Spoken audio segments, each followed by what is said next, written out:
Pangeko Sale Part 2 by Liam. Listen.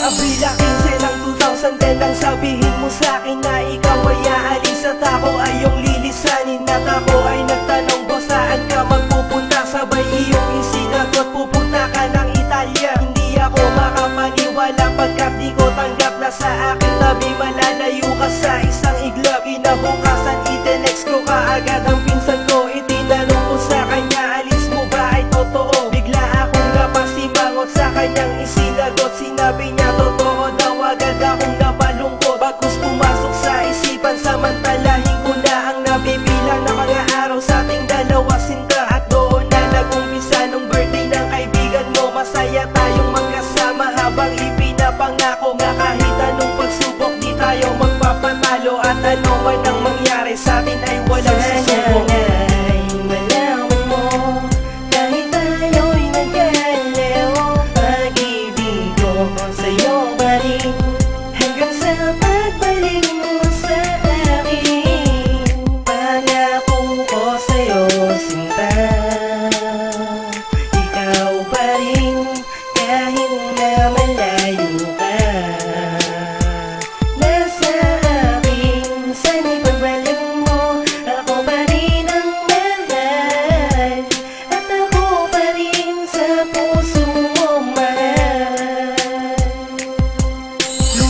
Ang ilang araw ako'y iyong tinawagan upang ipaalam sa'kin dahil dapat kong malaman na ang iyong pag-alis baka sa April 21. At ang sagot ko sa sinabi mo, ba't ang bilis naman iyong sagot sa aking tanong? Hindi pa naman sigurado, agad kong idinasal, maurong sana ang pag-alis mo pagkat nais kong kunan ng mga oras na nasayang na hindi ko pinansin at aking binaliwala lang ang mga mansaring lumipas na din natin na pagdiwang. Kung alam ko lang na mangyayari to, di hahayaang pabayaan ang mga araw na dapat na pagsaluhan. Aking mga pagkukulang labis kong pinagsisihan at dumating na ang araw ng Abril 21 nang ako'y iyong i-text na di tuloy ang pag-alis mo. Abot langit ang ngiti ko sa akalang di ka na magpupunta ng Italy. Flight mo delay lamang wala.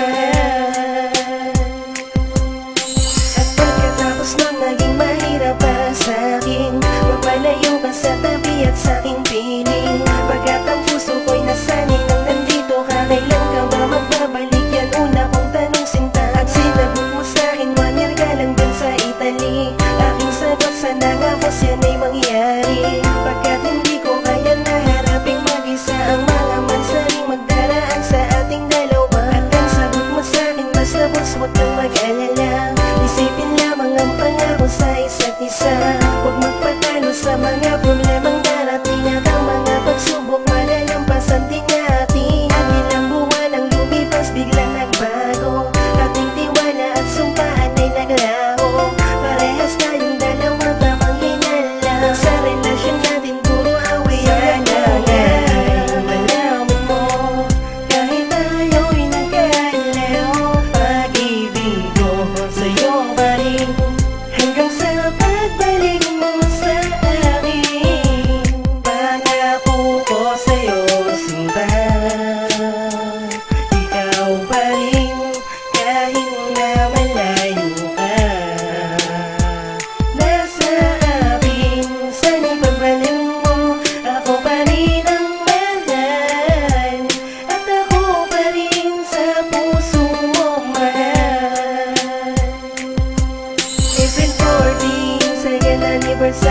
natin.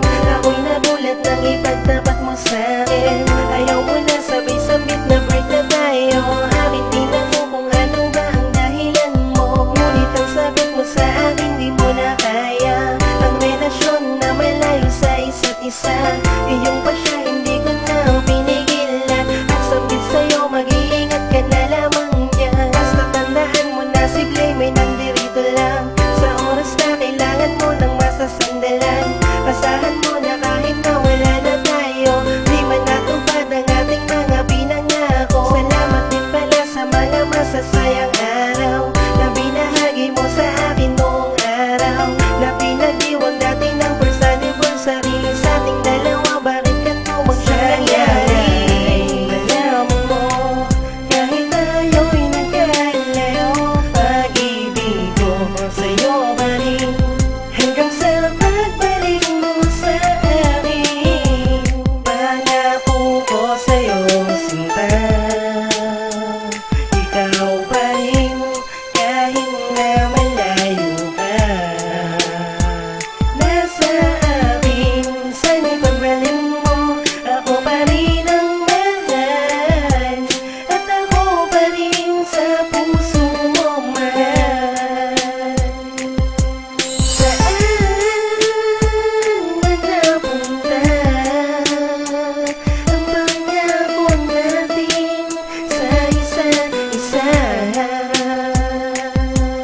Akala ko'y ikaw na ang babae na nakatadhana.